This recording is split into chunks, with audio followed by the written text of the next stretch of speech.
tempos mudam, a cultura também, mas mãe sempre será mãe, e sempre será impossível para mim deixar uma data dessa passar em branco.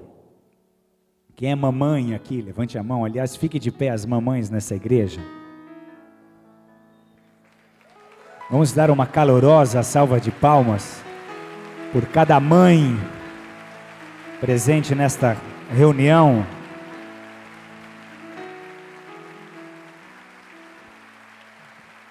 Continuem de pé, mamães. Continuem de pé. Eu quero dizer do valor que vocês têm para nós, do valor que vocês têm para a sociedade, do valor que vocês têm para os seus filhos, para as suas famílias. Porque, na verdade, a história da humanidade deve quase tudo às mães. Porque a marca que as mães deixam na vida dos seus filhos, essas são carregadas para sempre. Os ensinamentos de uma mãe para os seus filhos transformam esses filhos em quem eles são, ajudam esses filhos a alcançar os seus destinos. E nós sabemos, nós homens, nós maridos, nós filhos, o quanto é difícil ser mãe. Eu tenho mãe, eu tenho esposa, e nós sabemos que muitas vezes a mãe fica por último, porque ela é auxiliadora, ela é ajudadora. Os filhos estão sempre, mãe me dá isso, mãe me dá aquilo, mãe me ajuda, mãe me calça, mãe estou com fome. E quando o marido chega, cadê a mamãe? É tudo nas costas da mamãe. E como é bom nós podemos ter um dia como esse, para nós nos lembrarmos da importância que vocês têm para nós, para a igreja, para a sociedade. Eu queria homenageá-las nesse momento. Recebam todo o nosso carinho, todo o nosso amor e toda a nossa gratidão por tudo que vocês são, por tudo que fizeram e por tudo que ainda vão fazer por nós, os esposos, os filhos. Deus abençoe poderosamente cada mamãe querida. Esses dias eu fui tentar escolher um presente para a pastora de Dia das Mães, e o Reninho, nosso mais novo, tem 2 meninos, né? O Natan, fera, menino mais bonito que eu já vi na minha vida, inteligente, só dá alegria para o papai. Cadê ele? Cadê o Natan? Está onde? Hã? Aonde? Onde é que ele está, mãe? Ah, banheiro. Entendi que ele está no Figueiredo. Eu falei, que coisa. Você vê como é que é, né? O pai mais durão, casca grossa, nunca dá amor pro filho mais velho, porque filho quando cresce vira homem, não tem muito essa coisa de abraço, beijinho, jamais relação de homem, né? Aí ele resolve fazer uma declaração de amor, rasgar de elogio, mostrar carinho, o cara está no banheiro. Sabe lá Deus agora quando eu vou sentir essa segurança para fazer uma declaração de amor para um outro homem. Perdeu. Alguém conta para ele o que eu disse aqui. Porque filho mesmo crescendo, para o pai muda, né? O pai trata o filho que nem homem. Para a mãe não muda nada. Para a mãe o filho tem 50 anos, continua sendo um filhinho querido da mamãe. Mas mãe, eu já tenho 28 anos, eu sou um homem. O homenzinho da mamãe. Não muda nada. O homem é diferente. Estava lá o Rininho de 8 anos, o que a gente vai comprar para a mamãe? Ele me vem com essa ideia, pai, já sei. Então me fala, mãe, pai, compra para ela um PlayStation 4, ela vai adorar, nossa, ela vai amar, pai. Essa criançada está impossível. É interessante você gastar nos corredores de shoppings em data assim, um tempinho só ouvindo os diálogos, surge cada coisa, é só pérola. Escutei uma filha falando para a mãe: mãe, I love you. E a mãe respondeu: ai filha, que bonito, você aprendendo a pedir dinheiro em outro idioma. Coisa séria, não é brincadeira não, tá? Só que nessa noite, eu queria fazer uma homenagem especial para minha mamãe. Fique de pé, por favor, mamãe.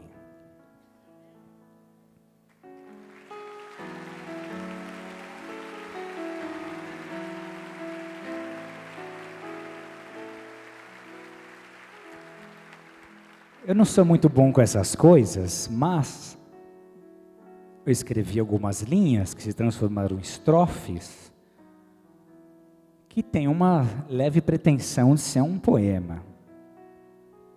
E diz assim, vou tentar interpretar também, tá? Meu coração, eu sei porquê, bate feliz quando te vê. Era você que estava lá quando eu nasci? É você que, quando eu preciso, está por aqui? Sempre presente, protegendo e amando, a todo tempo me cativando, à vontade nos bastidores, poucas vezes demonstrou suas dores, nem do mundo todas as flores poderiam agradecer seus amores. Sinto não expressar como quero, minha vontade era de dar um berro. Tento lhe retratar com esmero, o meu coração nunca foi de ferro. Seu carinho está no seu olhar, na sua atitude que nos faz pensar. Melhor presente Deus não podia me dar, uma mãe que me ensinou a amar. Se eu procurasse para sempre, não queria encontrar alguém que pudesse assim o caminho de Deus me mostrar. Bondade, justiça, mansidão, contigo aprendi o perdão. Você vive em retidão, impossível não aprender a lição. Mesmo quando sem chão, da fé nunca abriu mão. Com Deus sempre em comunhão, nisso prestei muita atenção. Te quero sempre ao meu lado, agora é minha vez de te mostrar cuidado. Meu amor por você é blindado, mesmo quando parece calado. Seu filhinho hoje é papai, a mamãe hoje é vovó. E meus cabelos brancos, você não sente dó? Essa foi para rimar. Se necessário fosse, vestiria um terno, para deixar bem claro, meu amor por você é eterno. O terno foi para rimar também. Obrigado, eu te amo. Tudo que eu sou eu devo a Deus e a você. E um pouco ao papai que está no céu já também. Amém, amados? Vocês perceberam que eu até emagreci para poder fazer esse poema? Ninguém vai falar nada falando nisso? Hein, Marinho? Nada, nem tipo secou, tá magrão. Estão fingindo que não estão vendo. Hã? Boni nem toca no assunto. Há um mês atrás aqui, o que eu falei? Falei, eu vou perder 10 quilos em 30 dias, quem é que vai me desafiar? E vocês me desafiaram? Sabe quanto que eu perdi? 8, estou devendo 2. Mas estou chegando lá, hein? Mas também eu estava num estadinho que me dava medo de me olhar no espelho. As camisas já perdendo, as calças assim, eu estava tão gordo, mas tão gordo que se eu trocasse o celular de bolso, mudava o DDD. 011, já é 012, em home. Mas agora, estou me cuidando. Não vai falar nada, Tadeu? Alemão, fica quietinho, nenhum elogio, nenhum incentivo. Amados, o plano de Deus prevê que as mães sejam a primeira e mais importante influência na formação do caráter de uma criança. Quando Deus enviou Jesus, Ele se antecipou, escolhendo uma mãe, que seria não apenas uma progenitora, não só uma barriga emprestada para o seu filho vir ao mundo, mas uma influência, uma mentora, uma referência, uma atmosfera, porque a mãe faz a atmosfera em que nós seremos educados. Alguém provada e aprovada quantas vezes fosse necessário. Você já parou para pensar nisso? Às vezes, quando você está num processo de gestação de um filho para Deus, um ministério, um projeto, Deus já te prova para poder te aprovar, para conhecer o teu coração, para te mostrar o teu coração, para verificar em você habilidade, convicção, perseverança, persistência.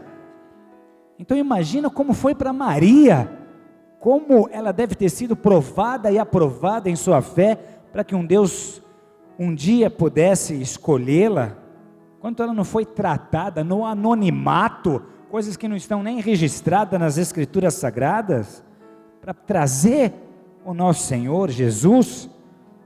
Deus teve que escolher uma mãe, e uma mãe com fé suficiente, para acreditar naquilo que Deus estava fazendo, uma mãe que amou a Deus mais do que a sua própria reputação, uma mãe movida pela convicção de quem Jesus era, e uma convicção que a levou aos pés da cruz, vendo seu filho ser desfigurado, triturado em favor da humanidade, a mesma convicção que a manteve ali, sofrendo com o filho, mas confiando, crendo, descansando em Deus.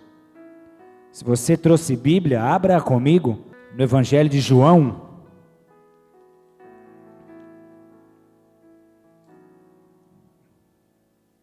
Evangelho de João, capítulo 19. Se você não tem Bíblia, pegue uma carona com um vizinho, ou preste atenção no texto, ou ainda acompanhe o texto no telão, se for possível.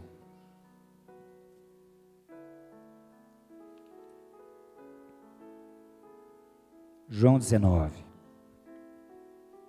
Posso? Posso? Diz assim o texto: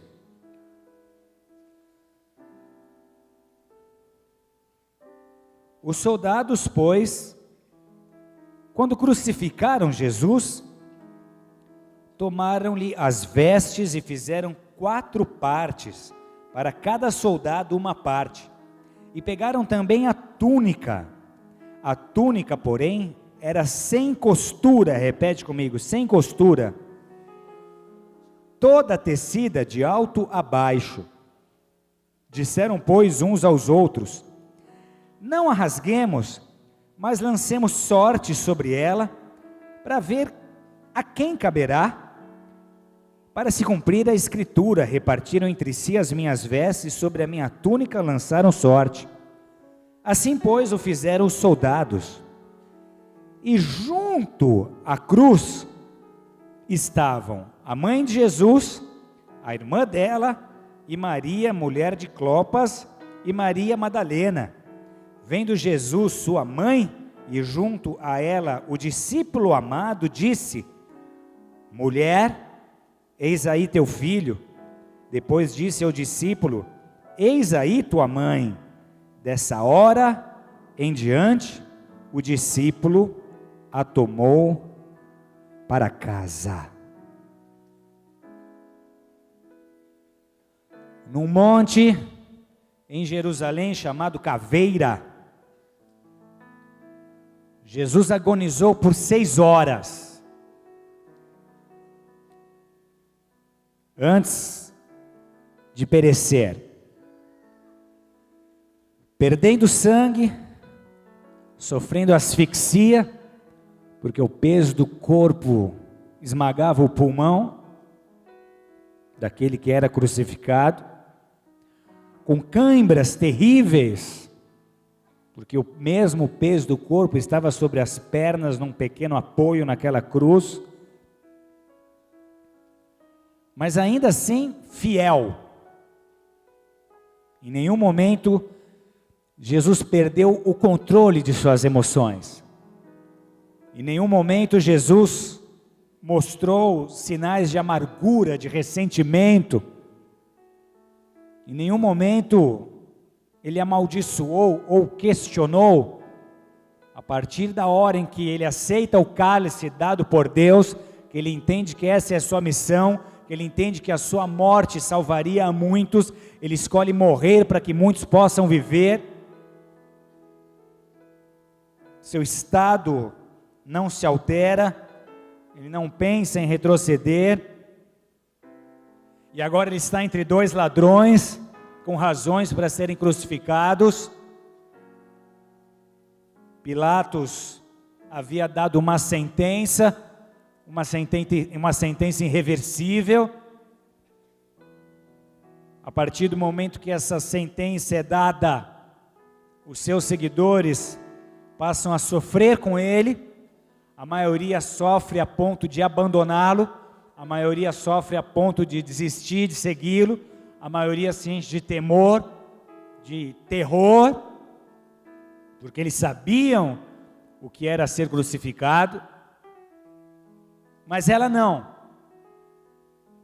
Mesmo sofrendo com o que ela sabia que seria a cruz, a mãe estava presente, a mãe continuava acreditando, a mãe continuava amando, como mães que, por piores que sejam as situações dos seus filhos, nunca desistem, nunca abrem mão.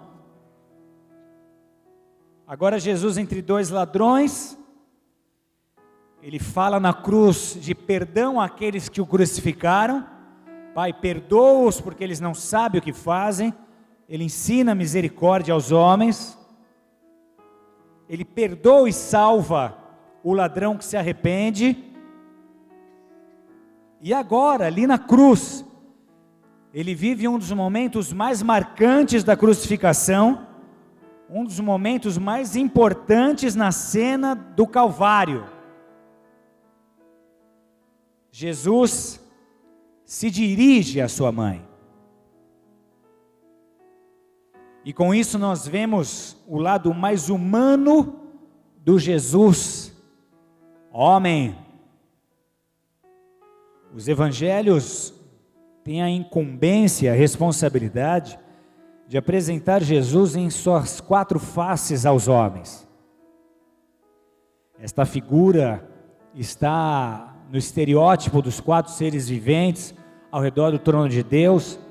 Um deles tem cara de homem, outro de leão, outro de águia e outro de boi. E isso está explícito nos evangelhos. O evangelho de Mateus apresenta Jesus como leão, apresenta Jesus como rei. O evangelho de Lucas, o doutor Lucas, um médico, apresenta Jesus como homem. O evangelho de Marcos apresenta Jesus como servo, como boi. E o evangelho de João apresenta Jesus como Deus, apresenta Jesus como águia. Tanto que todos os outros começam contando a história natural de Jesus, mas João apresenta um Jesus cósmico, um Jesus que transcende, um Jesus que sempre foi, que sempre será, um Jesus que é apresentado como estando desde o início com Deus, como a função da criação, como a razão de todas as coisas serem criadas.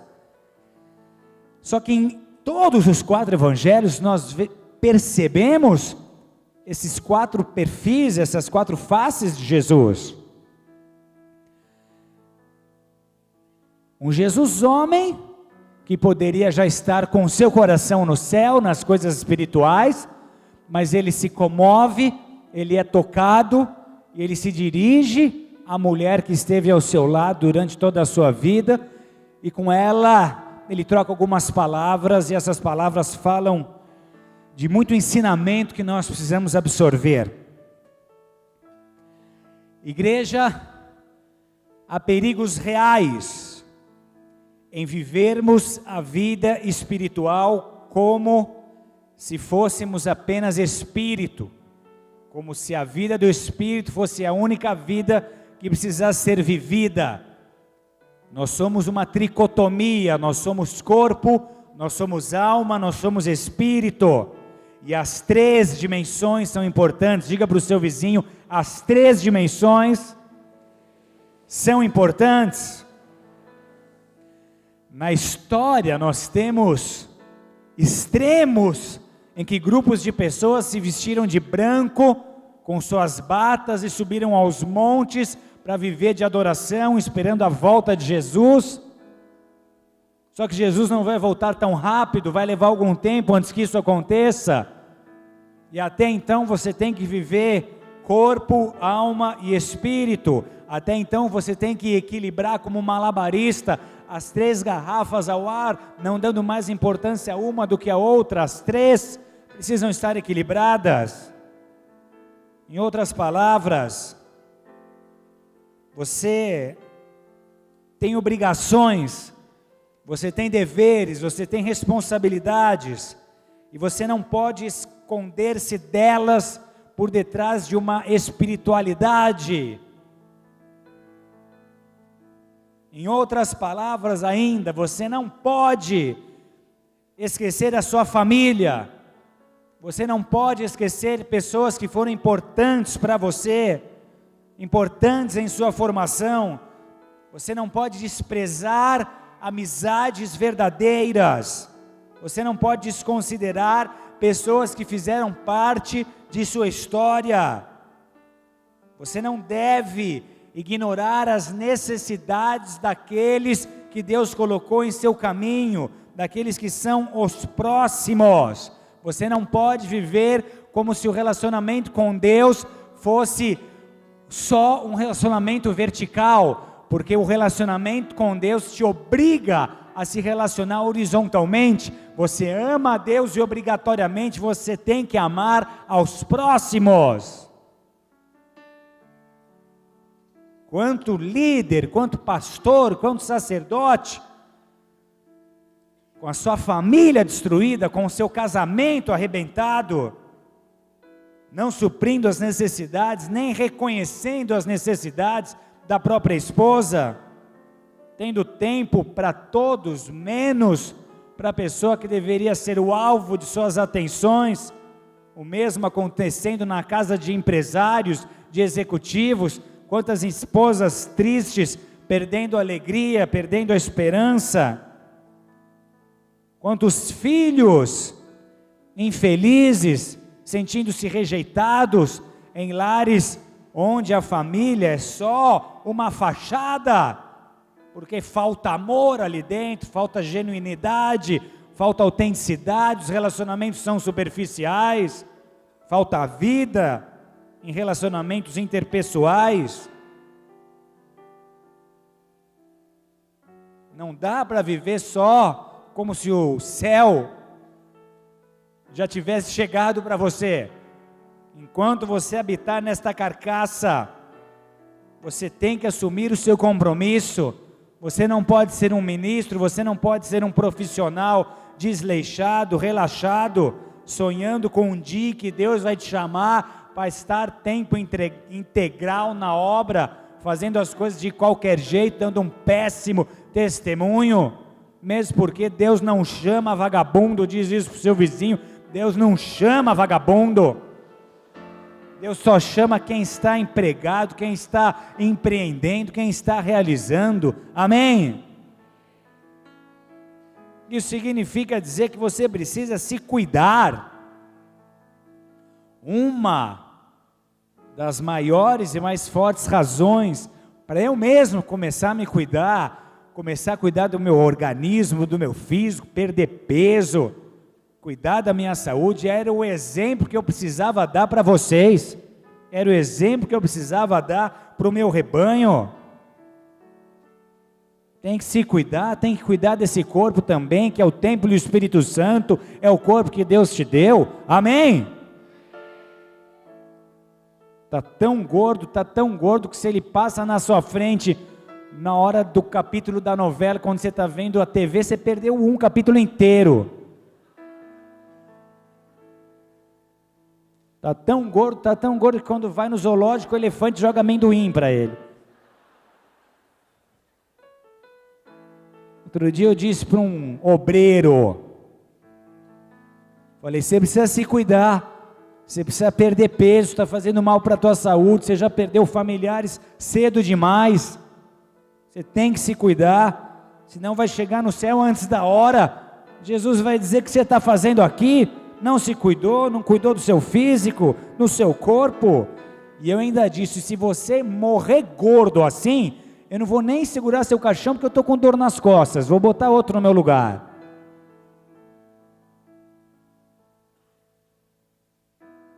Há coisas que estão fugindo do controle daqueles que se esquecem do quão importante é você assumir esta verdade. Eu tenho sonhos, eu tenho uma visão, eu tenho amigos, eu tenho uma família, eu amo a obra, eu amo o reino, eu vou me doar, eu vou estar presente, mas eu vou cuidar da minha esposa, eu vou cuidar dos meus filhos, eles vão saber o quanto amados eles são, eu vou cuidar do meu organismo, eu vou dar o testemunho, eu vou dar o exemplo, eu não vou viver como se eu fosse um largado, um relaxado, eu quero disciplina nos meus atos, eu quero uma alimentação saudável, eu quero viver com qualidade de vida espiritual, qualidade de vida nas minhas emoções e qualidade de vida no meu corpo. Essa é a vontade de Deus para você, meu querido. É o que Deus espera, que você valorize o que você tem, enquanto você estiver aqui, enquanto Ele não te chamar, assuma a sua responsabilidade, assuma o que Deus espera que você faça, o que Deus espera que você cuide, dê glória a Deus por isso forte, porque Ele é Deus.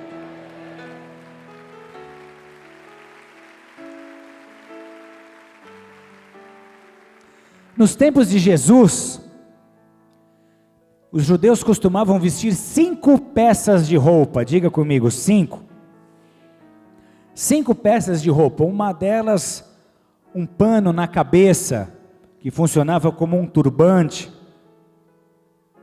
ou um protótipo de boné hoje, eles usavam para cobrir o rosto do sol, para se proteger do sol, do frio. Então era esse pano, esse tecido na cabeça. A outra parte das vestes era a sandália. Então vamos comigo, pano na cabeça, vamos comigo, turbante, sandália. A terceira peça era uma túnica que cobria o corpo inteiro, ela ia dos ombros até os calcanhares, ela cobria todo o corpo, até os tornozelos. Ela era usada por cima de tudo, e um cinturão que segurava a túnica junto ao corpo. Então eu disse aqui de um turbante, sandálias, uma túnica que era a peça que cobria todas as outras, e um cinturão que mantinha essa túnica junto ao corpo. As 4 principais, ainda há uma quinta, as 4 principais eram externas, eram aparentes, podiam ser visualizadas por terceiros.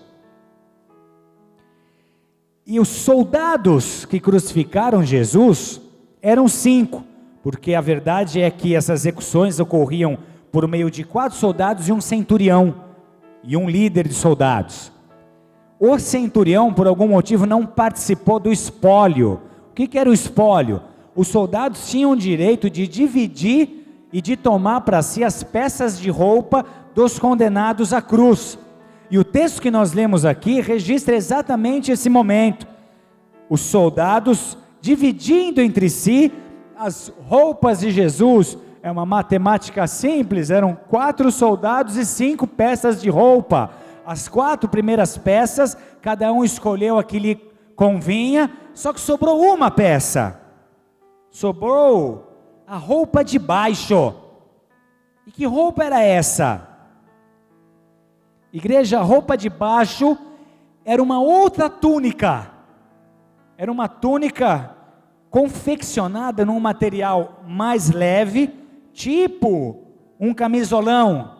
Ela também saía dos ombros, ela ia até os joelhos, e ela era chamada de quiton, do hebraico quiton, repete comigo, quiton. A descrição dessa túnica de Jesus, então são 2 túnicas, uma externa, uma interna, uma íntima, uma aparente. A descrição da túnica de Jesus combina com a descrição da túnica dos sacerdotes, dos sumos sacerdotes. Por quê? Porque os sumos sacerdotes entravam na presença de Deus para estabelecer o relacionamento entre homens e Deus, e eles usavam por baixo, como primeira roupa, uma túnica que era tecida em uma única peça, uma túnica que não possuía costuras. E a túnica de Jesus era exatamente desse modelo, era uma túnica sem costuras, era uma peça só, era uma túnica semelhante à túnica do sumo sacerdote. Em latim, a palavra sumo sacerdote ou sacerdote é pontífex.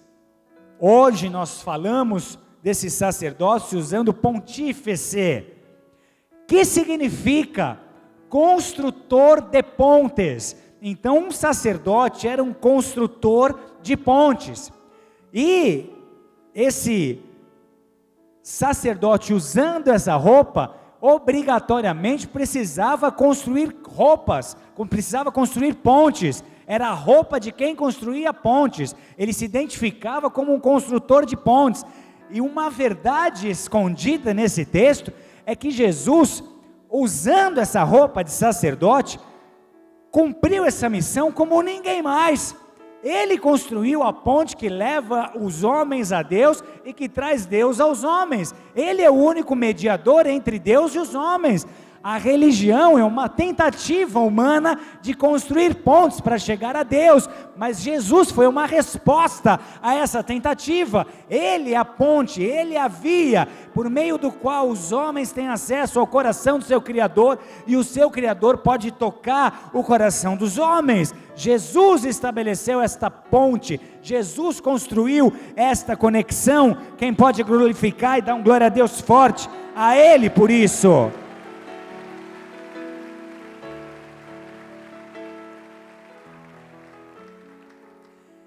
Geralmente, a mãe de um menino judeu confeccionava essa túnica, confeccionava esse quiton, enquanto esse menino crescia. A peça então costumava ser costurada quando ele era criança, e ela só era totalmente confeccionada quando ele se tornava um adulto. E aí a sua mãe presenteava o filho adulto com esse quiton, com essa peça que ele iria usar para muitos anos em sua vida. As vestes não eram substituídas como nos dias de hoje. O processo para fazer uma veste, para fazer uma túnica, era artesanal, não havia processo de industrialização, tudo era difícil para ser feito, tudo era muito caro. Roupas nas sociedades antigas chegavam a ser barganhadas como moeda de troca, porque tinham um tremendo valor. Hoje você troca de roupa a qualquer instante, 2, 3 vezes por dia. Naqueles dias não, aquela túnica seria usada por Jesus até o final de seu ministério. E na verdade a Bíblia não conta, mas a tradição nos diz que Jesus, quando deixou sua casa, quando deixou sua mãe, quando deixou seu lar para iniciar o seu ministério, sua mãe Maria o presenteou com esse quiton. E agora há 4 soldados que já dividiram as vestes de Jesus entre si e que estão diante de um impasse. Sobrou uma quinta peça, sobrou o quiton, sobrou essa túnica. Eles dizem: não, vamos rasgar, porque é uma peça só. Se vocês continuarem puxando, rasgou, eu não consigo usar, você não usa, nem nenhum dos outros dois. Vamos então tirar sorte. Vamos sortear aquele que vai usar, que vai levar essa túnica para si.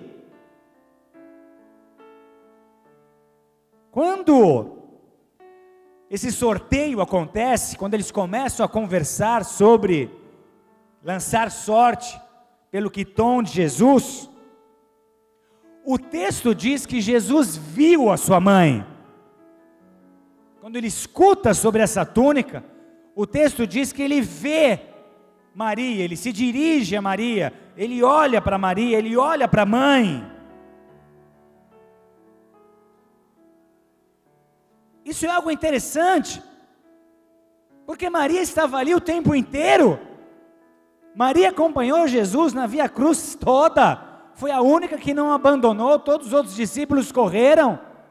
Por que só agora Jesus resolve se dirigir a ela? Porque só agora Jesus lhe dirige a palavra, porque só agora Jesus a percebe. Ela estava ali, ela estava chorando, ela estava sofrendo, ela estava observando o tempo todo. Por que Jesus não falou com ela antes? Muita atenção agora. Todos nós, amados, temos em nossas vidas pontos de afeto. O que isso significa? Objetos, música, perfume, lugares, entre outros, são pontos de ligação entre você e alguém. São pontos de lembrança entre você e uma pessoa importante para você, a ponto de marcar a sua vida. Ontem eu fui numa apresentação dos nossos pequenos para a mamãe na escola. Eles estudam na mesma escola que eu estudei por 15 anos. E todas as vezes que eu piso ali numa apresentação dessas, eu pessoalmente me sinto tocado. Me passa um filme, muitas memórias, muitas coisas boas, muitas coisas difíceis, minha vida. Como se não bastasse, para iniciar a apresentação, a professora de música pede para todos cantarem uma canção. Não é nem uma canção evangélica, cristã. É aquela música que diz: meu coração, não sei porquê, bate feliz quando te vê. Uma bobagem. Mas meu pai cantava essa música. Eu perdi meu pai fez 1 ano agora. E aquilo me fez reviver muitas coisas. Aquilo me fez lembrar da voz dele. Aquilo me fez sentir saudade da presença dele. Aquilo me fez sentir falta dele, porque ele estava em todas as apresentações ali. Me passou um vídeo, eu me vi pequeno cantando para minha mãe, cantando para ele, e como o tempo passou rápido, quantas coisas nós já vivemos. E eu desmontei de chorar. Eu não sou de chorar em público, mas foi impossível.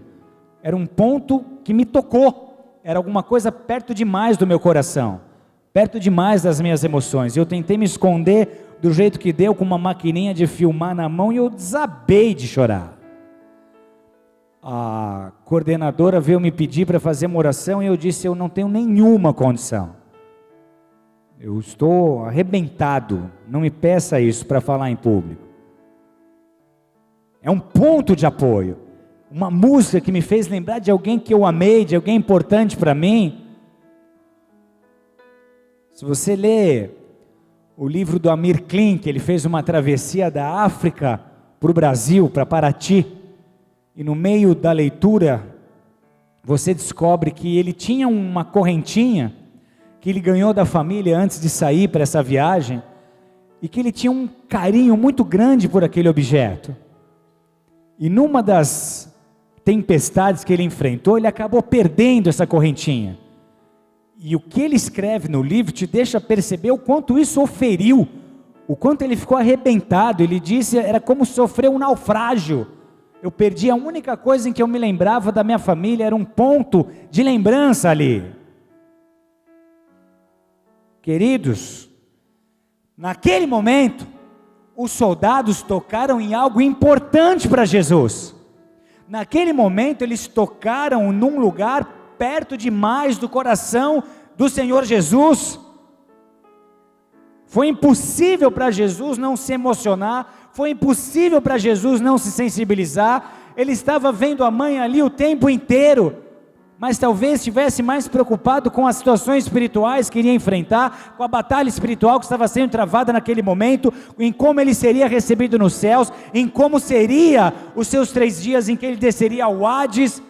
Talvez ele estivesse preocupado com a continuidade da igreja, com tantas coisas que estavam sobre ele, com tantos momentos que estavam sendo desencadeados ali com aquela crucificação, com tanta coisa importante.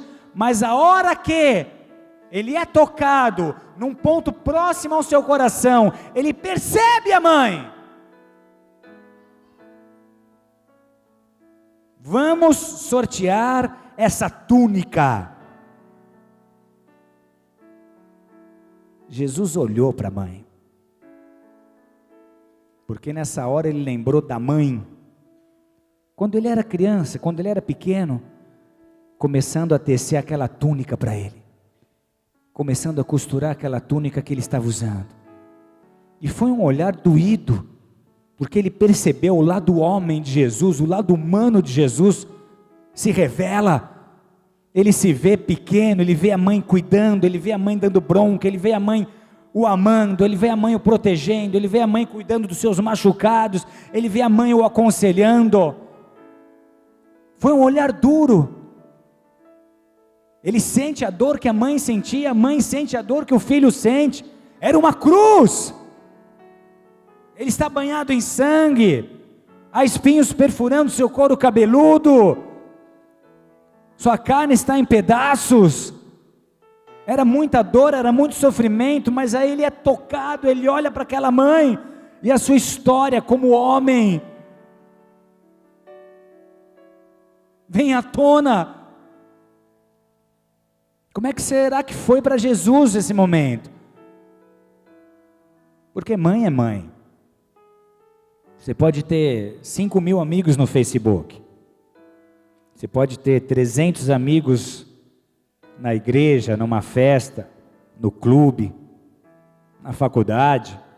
Você pode ter mais 50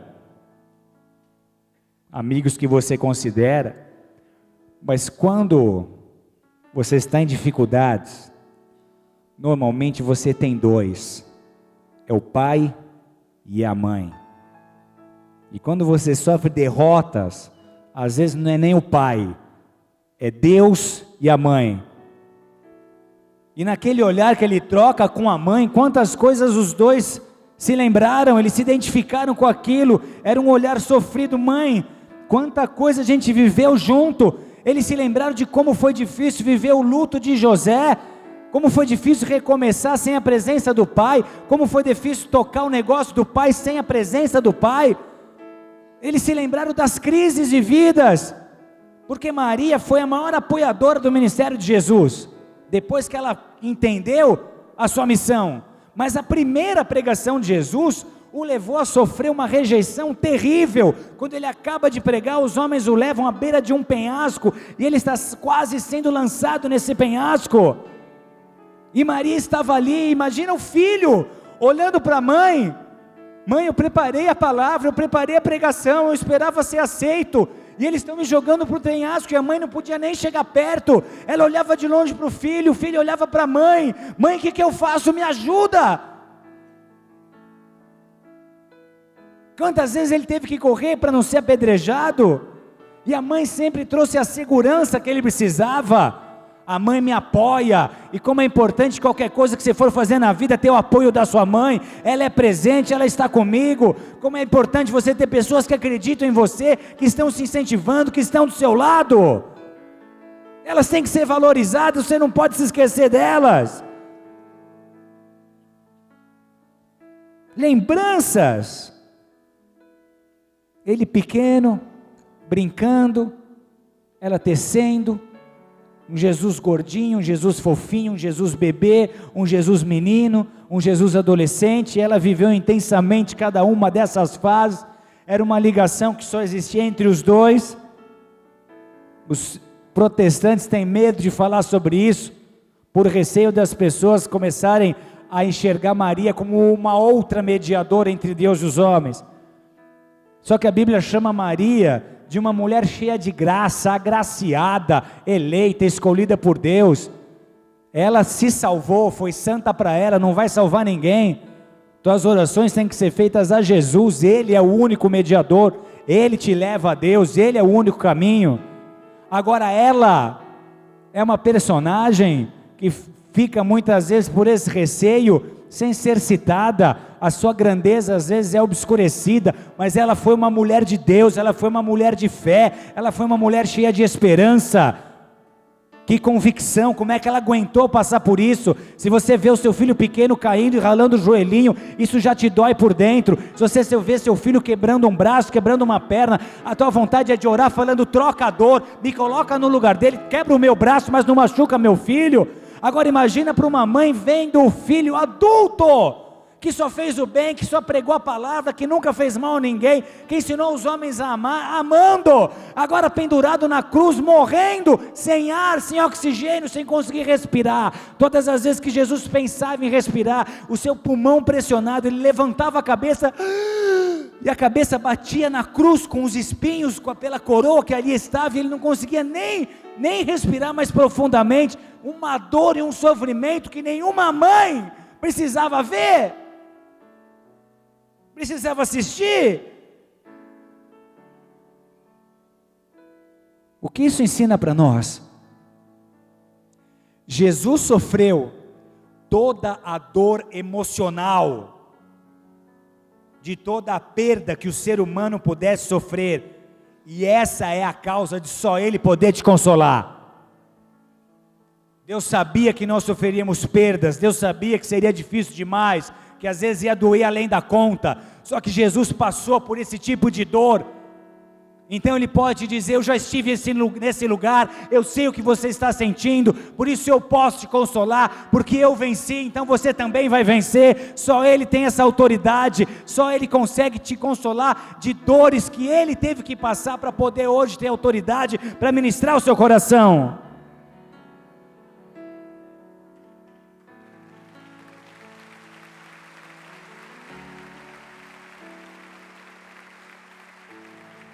Aquela mãe viveu nos bastidores, à sombra, só que ela agora assiste a crucificação, a morte do filho, a brutalidade que lhe foi imposta, e a roupa que ela fez para ele, sorteada entre uns soldados que o desprezavam.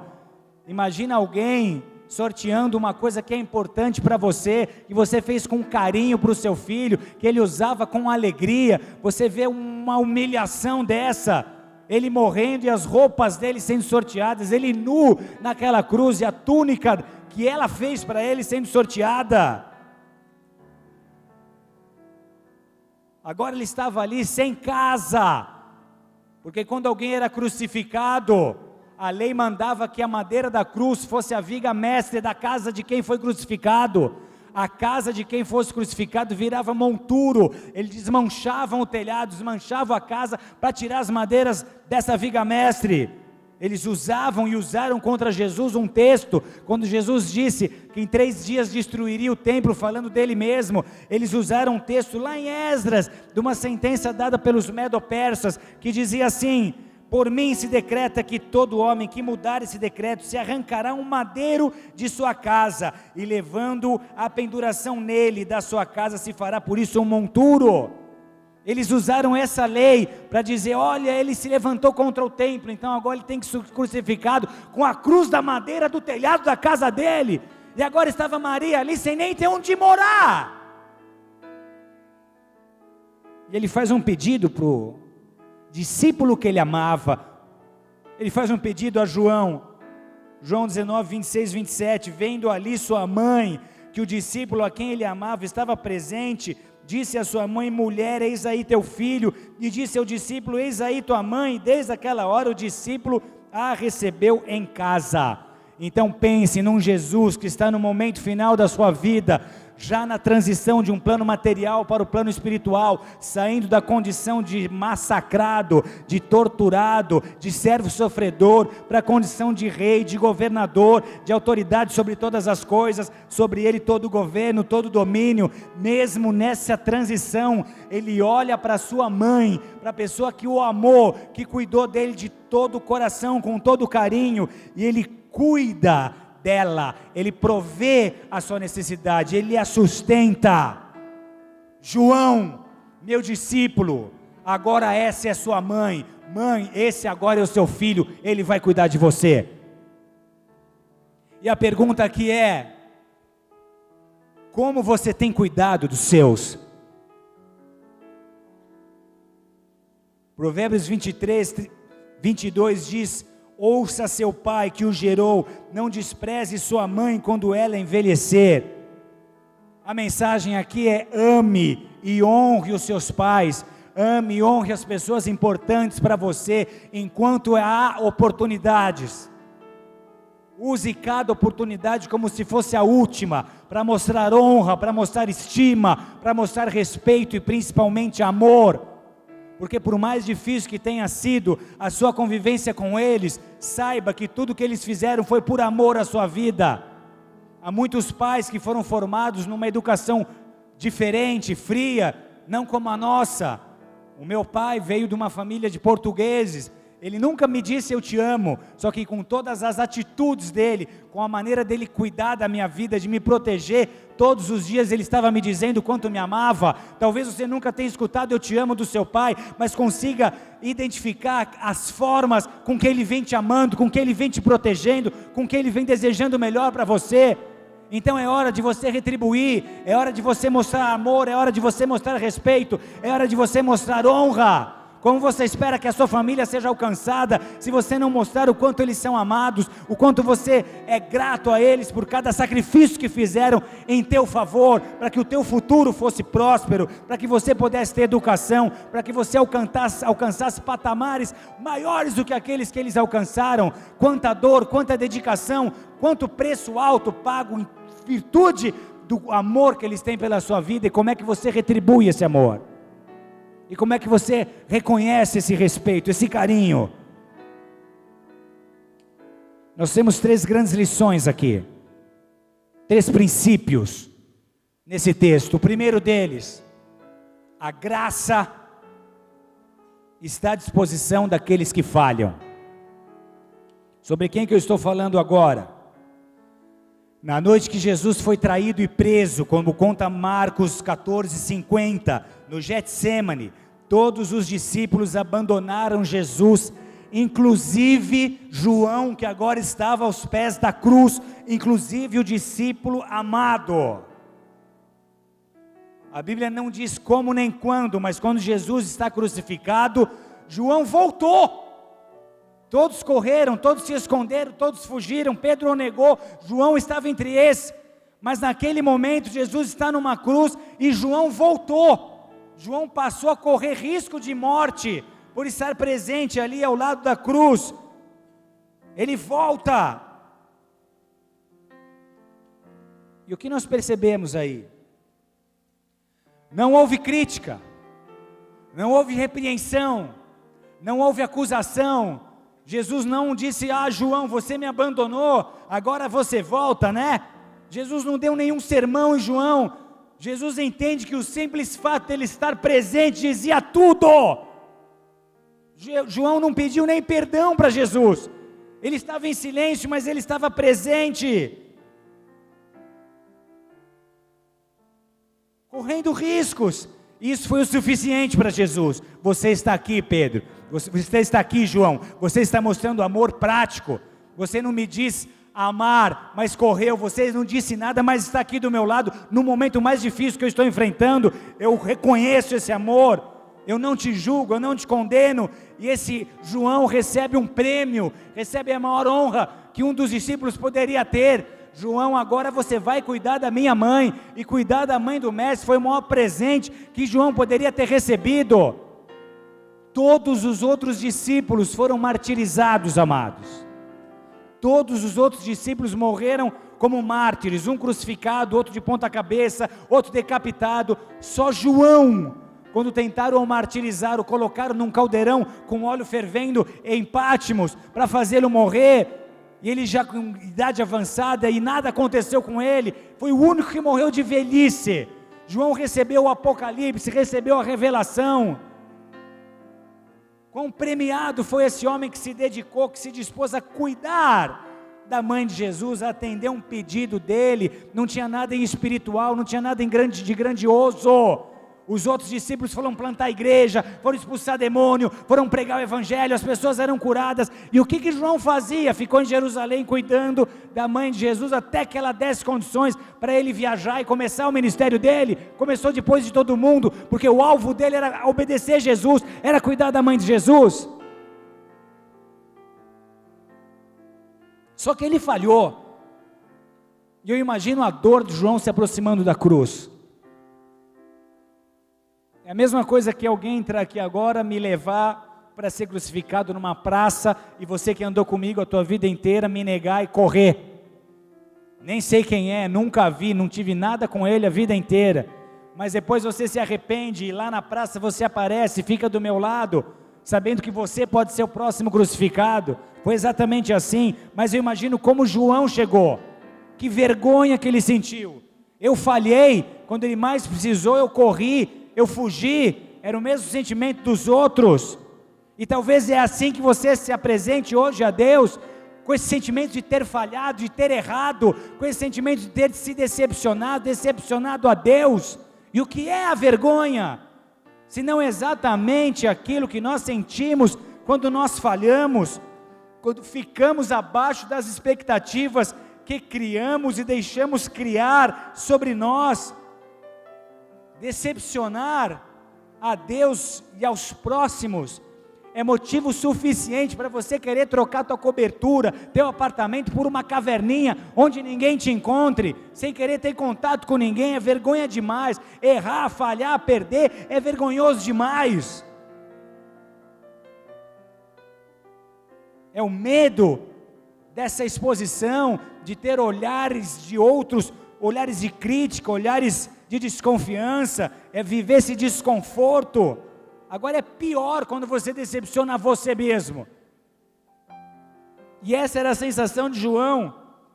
Você já passou por isso? É quando você se pergunta: como é que eu cheguei nisso? Como eu pude ter sido tão fraco? Como é que eu deixei isso acontecer? Como é que eu dei oportunidade para o mal a ponto de virar o que eu virei hoje? Como eu pude ter errado tão feio o alvo? Então imagine João se chegando a Cristo, o que ele encontrou? Graça, misericórdia e confiança. João não precisa falar nada. Você podia estar em qualquer outro lugar agora, mas você está aqui. Você está presente, você está me buscando. Isso é o suficiente para mim.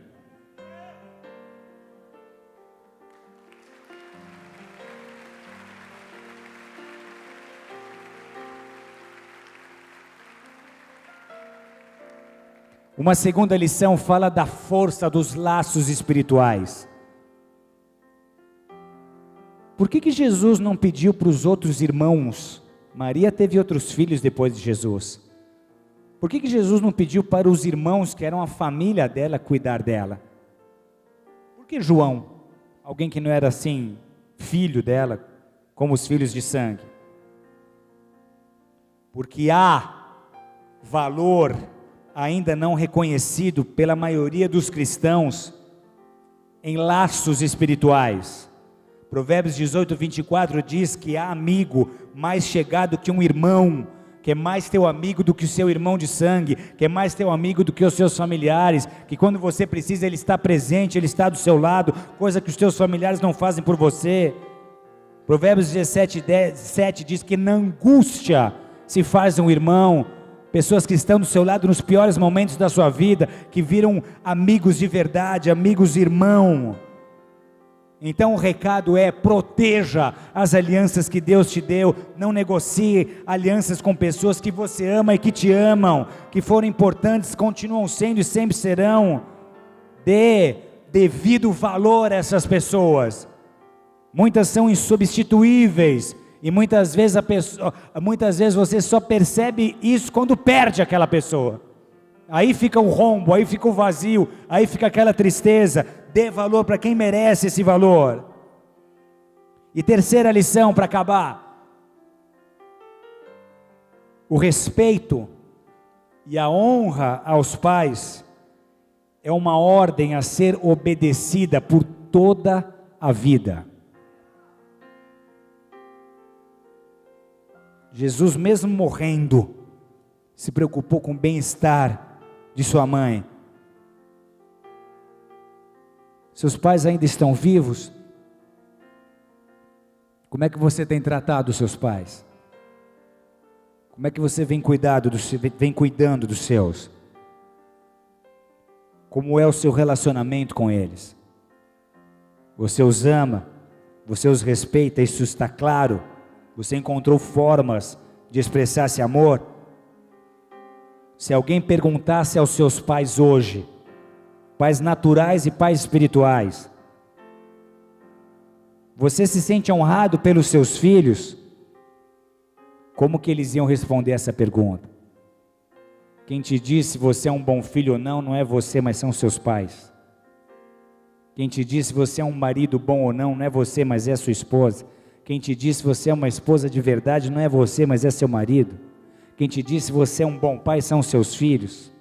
O que seus pais diriam hoje?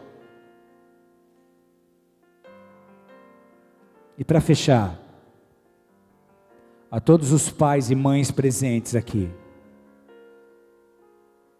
o papel de vocês é o mais importante na sociedade. O papel de vocês é o mais importante na igreja. Cuidar de crianças é difícil, é desgaste. Você vive em função dos filhos. Você abre mão de parte da sua vida para poder cuidar dos filhos. E se você souber entender a importância que há nisso, você vai descobrir que essa é a fase mais maravilhosa da sua passagem pela terra. Enquanto você tem chance de ensinar, de transmitir, de transferir um legado para o filho. A função é recompensada. Quando você desempenha a função, você entende que ela é essencial e ela é recompensada.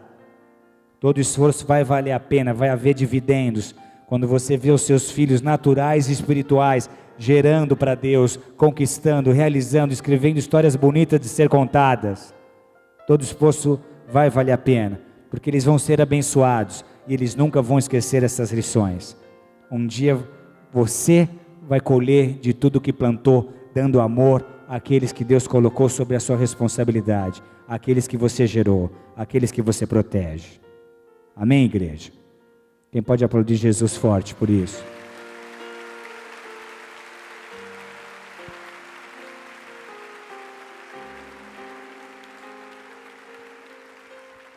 Três princípios. Talvez vocês tenham entrado hoje aqui como João. Eu não me vejo digno. Eu falhei, eu pequei, eu não tenho condições. Mas Jesus está dizendo, você está aqui. Você poderia não estar presente, mas você está buscando. Isso diz tudo. Ele não vai cobrar, ele não vai acusar, ele não vai condenar. Ele vai entender que a tua resposta à chamada era o que ele precisava escutar. Ele pode contar contigo. Jesus, eu sou falho, eu sou errado, eu pequei, mas eu estou aqui, eu não tenho outro para onde correr. O Senhor tem as palavras de salvação, só as suas palavras são palavras de vida eterna. Por mais difícil que esteja, eu estou lutando contra coisas que eu nem sei o que é, eu enfrento tantas batalhas, mas eu estou aqui, eu estou presente, e Jesus está te dizendo, para mim basta. É com um sorriso no rosto que Ele te recebe, não é com um dedo para te acusar, para te apontar falhas, mas é para te conduzir por um caminho de arrependimento, sabendo que você é amado. Fica muito mais fácil se chegar ao altar, fica muito mais fácil se aproximar do trono. A graça para os que falharam. Curva a sua cabeça por um instante, feche os teus olhos. Se não fosse essa graça, quem entre nós poderia ser aceito por Deus? Essa graça nos basta. Nossa natureza nos afasta de Deus. Eu sei que há pessoas que nos visitam hoje, e eu queria poder fazer uma oração pela sua vida. Porque mais do que escutar uma história que toca, uma história forte, você precisa saber que por trás dessa história há um Deus vivo. É uma história real. Jesus passou por isso. É uma história de sacrifício. E ele tinha uma intenção, uma ambição secreta. Sofreu o castigo de pecados que não eram dele, mas eram meus, eram seus. E se você crê nisso, tua vida é justificada. Você tem acesso à graça e ao perdão de Deus. E então acesso à presença de Deus. Por isso, se você está aqui hoje, ainda que como convidado, se dentro do seu coração, você consegue entender a necessidade que tem de Deus, você consegue perceber o quão importante é desenvolver sua fé, você hoje deseja colocar a sua vida nas mãos de Deus, crendo em Jesus.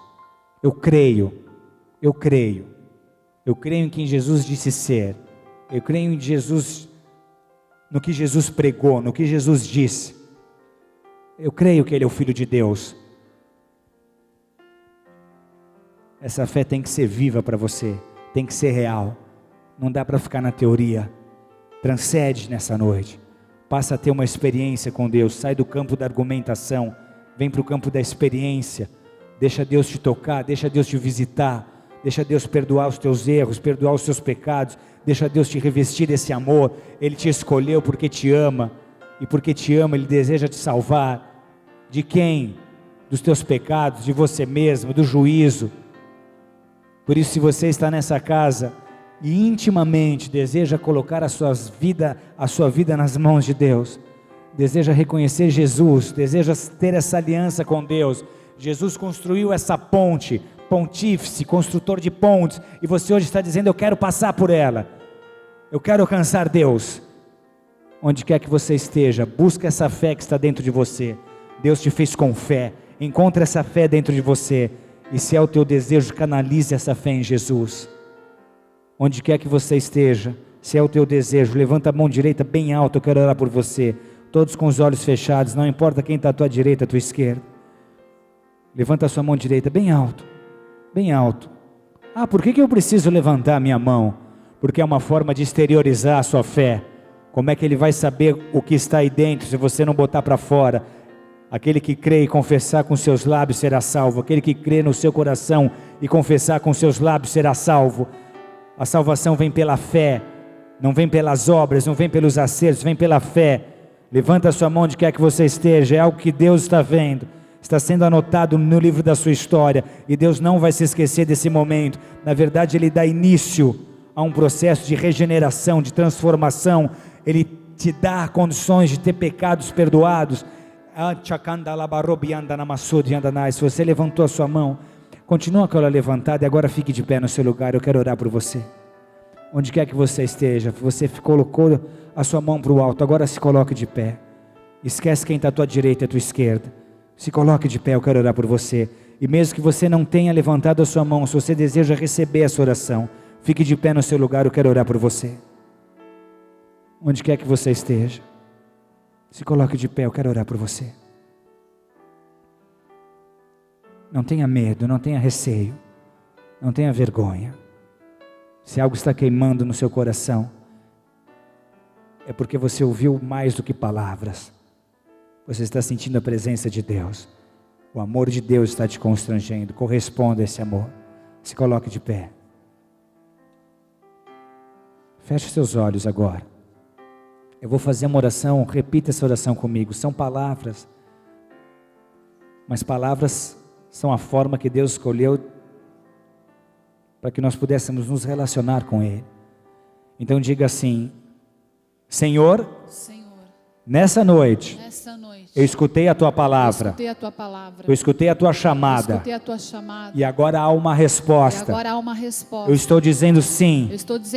Eu sei que o Senhor está me recebendo, e eu quero te receber como meu único, exclusivo Senhor e Salvador. Eu te peço perdão pela indiferença, pela incredulidade, pelo ceticismo que até hoje demonstrei. Mas a partir de agora, eu quero essa graça, porque eu reconheço as minhas falhas, as minhas limitações e os meus pecados. E hoje, pela graça, eu recebo perdão. A dívida, o escrito de dívida que me era contrário, está agora sendo rasgado. O meu nome está escrito no livro da vida. Eu recebo redenção. E agora me santifica, me purifica, limpa o meu coração e me ensina a viver de modo digno do seu evangelho, porque hoje eu sou o templo do teu Espírito Santo.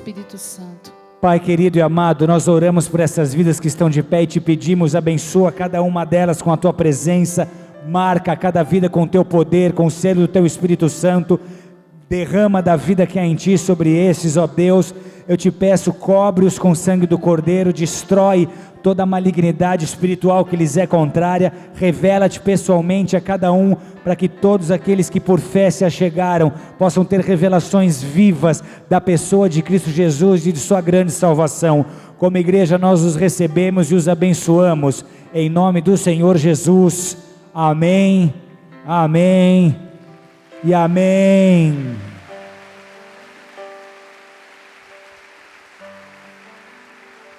Podem se assentar. O que é uma célula? É uma reunião menor feita num lar. Você tem condição de conhecer pessoas, de tirar dúvidas, de ser discipulado, de entender melhor o Evangelho. As pessoas que fizeram essa oração, que tiveram o desejo, deixa para mim o teu nome e o teu e-mail. Você mostrou fé, e a minha função como sacerdote é te ajudar a construir essa ponte. É te mostrar o caminho e te dar suporte para você desenvolver a tua fé, desenvolver a tua salvação. É o único pedido que eu te faço hoje. Me deixa o teu contato, o teu e-mail, o teu telefone. Nós vamos te convidar para estarmos mais próximos. Você não se compromete deixando o seu contato. Você só vai receber um convite. E o que eu espero é que você dê continuidade ao que você começou hoje aqui. Continue buscando a Deus, porque Ele é um Deus vivo e Ele te amou primeiro. Corresponda a esse amor agora. A igreja deu uma salva de palmas forte a Jesus. Ele é Deus, Ele é santo, Ele é maravilhoso, Ele é perfeito.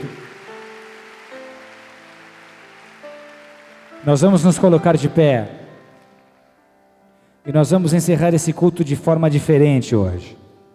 Nós vamos orar pelas nossas famílias, nós vamos orar pelos nossos pais, pelas nossas mães, pelos nossos irmãos. Então, se você estiver com algum parente presente, vá até ele agora. Se você está em família, dê a mão para o seu familiar. Você vai rogar pelos seus filhos, você vai se lembrar das pessoas que são importantes para você, você vai se comprometer de investir tempo com essas vidas, de ter conversas pessoais, olho no olho. Há de haver sinceridade, há de haver verdade, lealdade, os relacionamentos precisam mudar. Você vai se comprometer em mostrar amor, em mostrar honra, em mostrar respeito, e com isso você vai começar um processo de conversão dos teus amados, de transformação dos teus familiares. Há pessoas aqui que não falam com o pai. Você vai ligar para o teu pai porque ele está nessa outra cidade no interior, você vai ligar para ele, você vai pedir perdão, você vai se acertar. Quem é essa pessoa? Quem é essa pessoa? Teu pai está no interior, você não fala com seu pai, você precisa ligar para ele para pedir perdão, para liberar perdão. Levante sua mão bem alto. Deus te mostrou aqui, eu quero orar por você. Sua vida não vai andar, você não vai ser abençoado enquanto isso não acontecer. Você não vai conseguir prosperar enquanto seu pai não te abençoar. Você vai ligar para ele, vai se acertar com o teu pai, e o resultado vai ser rápido, Você vai ver os teus sonhos se realizando. Você batalha, batalha, batalha e não consegue ver resultado. Você se sente uma guerreira patinando. Nada do que você imagina para você dá certo. Enquanto o relacionamento com seu pai não for curado, e isso vai começar com você. Você vai ligar para ele e vai pedir perdão. Ele vai te perdoar. Você vai pedir para ele orar por você. Ele vai te abençoar e a tua vida vai deslanchar. Você vai ser próspera. Você vai realizar muitos sonhos do coração de Deus. Você que recebeu essa palavra, faça isso nessa noite. Procure os seus pais, procure sua mãe, ame os seus, mostre esse amor. Normalmente os relacionamentos com os que são mais próximos são ríspidos, você está sempre arisco, você tem cara, você tem estômago para todo mundo na rua, mas você acaba explodindo com as pessoas que menos merecem, com as que mais próximas estão de você, são os seus filhos, é a sua esposa, é o seu marido, são os seus pais, com eles você está sempre nervoso, sempre agressivo. Vamos começar a mudar isso a partir de hoje. As nossas famílias serão transformadas, os nossos lares serão lugares de adoração a Deus, ali haverá altares de adoração ao nosso Deus. Não há como você chegar diante do altar, levantar suas mãos para adorar, se você não é nessa adoração uma extensão do que vive em seu lar, do que vive em sua casa, do que é o amor que você sente dentro do seu lar. As nossas casas estão sendo abençoadas, as nossas famílias vão ver essa diferença. Você vai ser luz dentro do seu lar. Por mais impiedade que haja em sua família, pela sua vida, o seu lar há de ser transformado. Ame, ame, ame e ame incondicionalmente. Você nunca vai se arrepender de ter amado até o fim. Faça a sua parte, Deus fará dele. Dá a mão para quem está do seu lado aí, vamos orar. Pai querido e amado, nós te agradecemos por hoje nós termos tempo para lembrarmos daqueles que são tão valiosos e tão importantes para nós. Obrigado pelas mães, obrigado pelos pais, obrigado por aqueles que fizeram história conosco, obrigado pelos amigos que o Senhor nos deu, pelos irmãos de fé, Pai. Ajuda-nos a valorizar essas amizades, ajuda-nos a proteger essas alianças de pessoas que reconhecemos, que são importantes para nós. Isso é coisa do alto, Pai, isso é dádiva do céu. O Senhor nos cerca de pessoas que nos amam. Ajuda-nos a respeitá-los, ajuda-nos a honrá-los, ajuda-nos a amá-los, Pai, em nome do Senhor Jesus Cristo. Eu intercedo pelas casas, pelos casamentos, pelas famílias. Quebra, Pai, quebra toda discórdia, toda contenda, toda inimizade, toda facção dentro de lares, Pai. Volta o coração dos pais aos filhos e dos filhos aos pais, que nós vejamos, ó Deus, coisas grandes acontecendo em nossos lares e em nossas famílias. Cura o coração de pessoas que têm ressentimentos, que têm mágoas contra os seus pais, para que eles possam ser liberados, para que eles possam amar como foram amados e como aprenderam a amar contigo, Pai. Como igreja, como sacerdote teu, eu quero abençoá-los, meu Senhor, e te pedir, ajuda-nos a absorver estas lições tão preciosas desse momento, Jesus. Oh, que o Senhor se identificou com a sua mãe na terra, para que nós também possamos honrar, amar, cuidar, nos preocupar com aqueles que nos são próximos, com aqueles que nos são importantes, Pai. Eu te peço isso, meu Deus, em nome de Cristo Jesus, porque se nós não cuidarmos da própria casa, se nós não amarmos aos nossos próximos, os nossos próprios parentes, a nossa própria parentela, como vamos amar os inimigos, como vamos amar os que nos perseguem? Em nome do Senhor Jesus, Pai, toca essas famílias nessa noite. Eu te peço, enche de amor estas casas, batiza com amor esses relacionamentos, batiza com amor esses lares, que comecem nas nossas casas, nas casas dos líderes, nos relacionamentos dos líderes, Pai. Dá-nos harmonia em nossos lares, chega de discussão. Oh, meu Pai, dá um basta nas brigas, nas ofensas. Dá-nos essa atmosfera espiritual. Queremos paz em nossas casas, paz nos nossos casamentos, paz entre pais e filhos. Vem restaurar, Pai, o que tem sido roubado e assolado. Vem resgatar as famílias. É o que eu te peço, meu Deus, em nome do Senhor Jesus, em nome de Cristo Jesus. Amém, amém, amém. Dê uma salva de palmas forte a Jesus.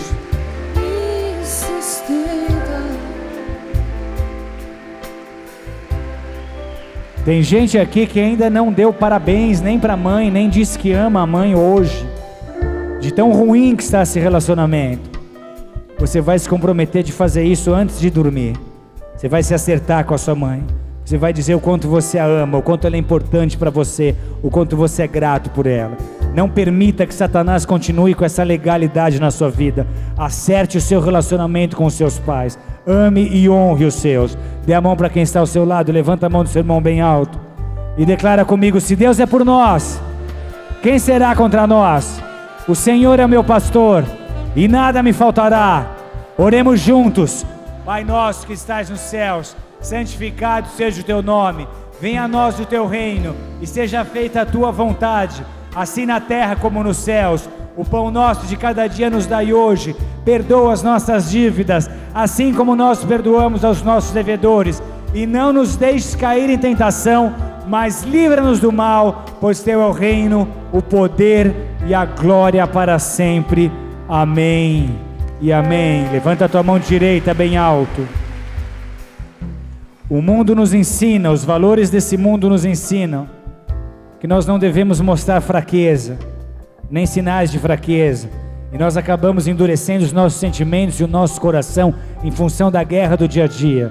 Mas eu oro para que Deus te dê esses pontos de afeto, esses pontos de apoio, para que você se desperte e desperte a sua memória em relação àqueles que te ajudaram a chegar até aqui. Seja grato e responda a esse amor. Que o Senhor te abençoe e te guarde. Vá debaixo dessa graça, dessa unção e dessa paz, em nome de Cristo Jesus.